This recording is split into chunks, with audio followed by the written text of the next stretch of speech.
So this lesson is going to have 3 links for 3 pages.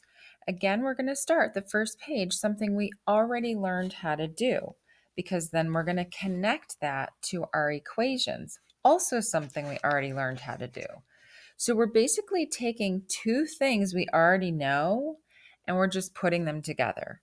So this isn't getting more difficult, it's just getting a little bit different. First of all, a reminder to you what terms are. Terms are parts of an equation or an expression. They are separated by add subtract signs. To give you an example, 2a minus 6b plus 3. There are 3 terms. 1, 2, 3.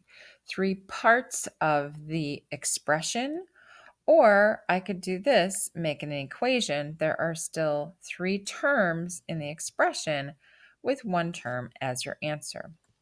So to take that a little bit further, we already know, but we're going to review, that like terms are terms whose variables and exponents are the same. And we're all going to be dealing this year with exponents of 1, mostly. So let's give an example. 2a plus 3x minus 4a. These 2 are like terms, and the sign in front of it goes with it. So if it's not in the front, if it's in the problem, make sure you circle the sign in front of it with it. So you're going to type into your calculator 2 minus 4. When I put those together, I get negative 2a, and then I still have my 3x there. And the a and the x are not the same, so I cannot combine them. That would be simplest form. Okay? So now let's practice that a little bit. It says, I always read the directions, do you? I don't think you do. To simplify expressions, we must combine like terms into one. So looking at this, there you have an option. Whoops, you have an option. You can rewrite your subtraction as addition by adding the inverse if that helps you. Or you can just circle or highlight, making sure that you do that with the sign in front of it. Looking through this problem, I have a 5x, and that's in front, so that's a positive 5x. And then I have a 3x, and that has a positive in front of it. So make sure you circle or highlight the symbol in front of it, because now I'm going to type into my calculator 5 plus 3. That gives me 8x. Now I look at the terms that don't have a variable. These are also like terms because they're just constants. They don't have a variable. Remember to circle the sign in front of it with it. So what we're doing here is we're taking -2 and -7 and we're putting them together. So you can think of them as like terms, same signs, add and keep to get -9. Or you can type this into your calculator, -2 minus 7. You will still get -9. So the simplified form of this is 8x minus 9. And I think we've been doing a little bit of this, but again, we just want to remember because we're going to make them equations next. Okay, so I'm going to use shapes, or I'm going to start with colors on here to identify my like terms. All right, I like to always start with the one in front.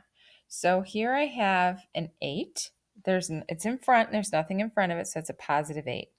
I'm going to look for any other number that does not have a variable with it. Remember to take the sign in front of it with it. So this is 8 minus 7, which we know is 1. Okay, now I'm going to look for my y terms because that's next. Remember the sign in front of it goes with it. So that's -3y. And my other y is down here, that's positive 8y. So I'm thinking of this as negative 3 plus 8. And that's what you're going to type into your calculator, negative 3 plus 8. And that's going to come out to be positive 5y.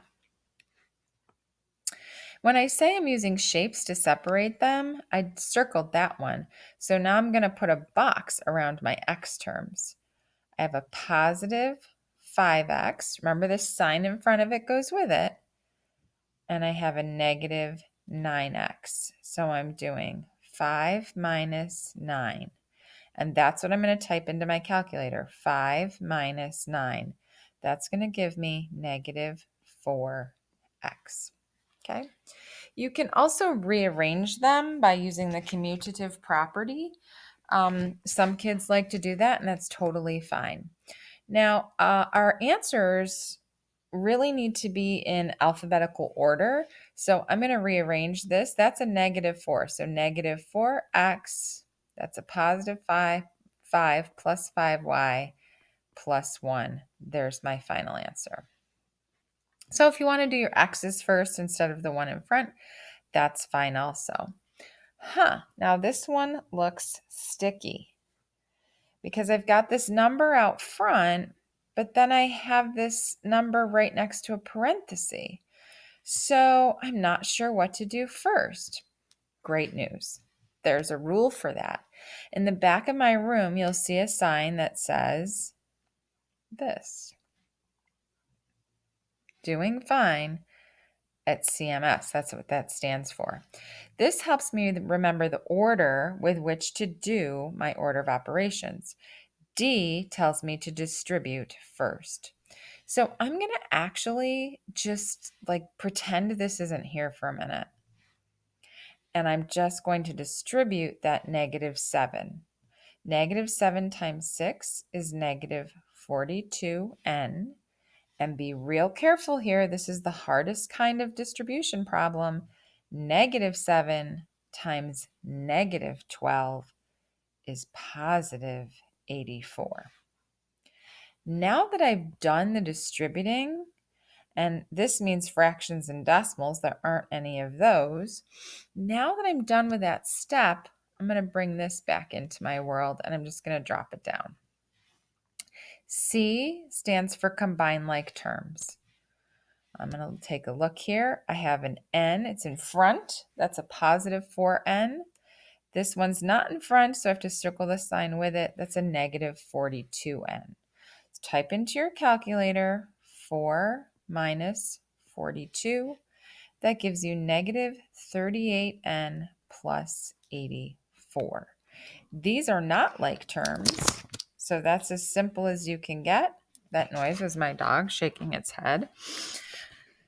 And that is page 1.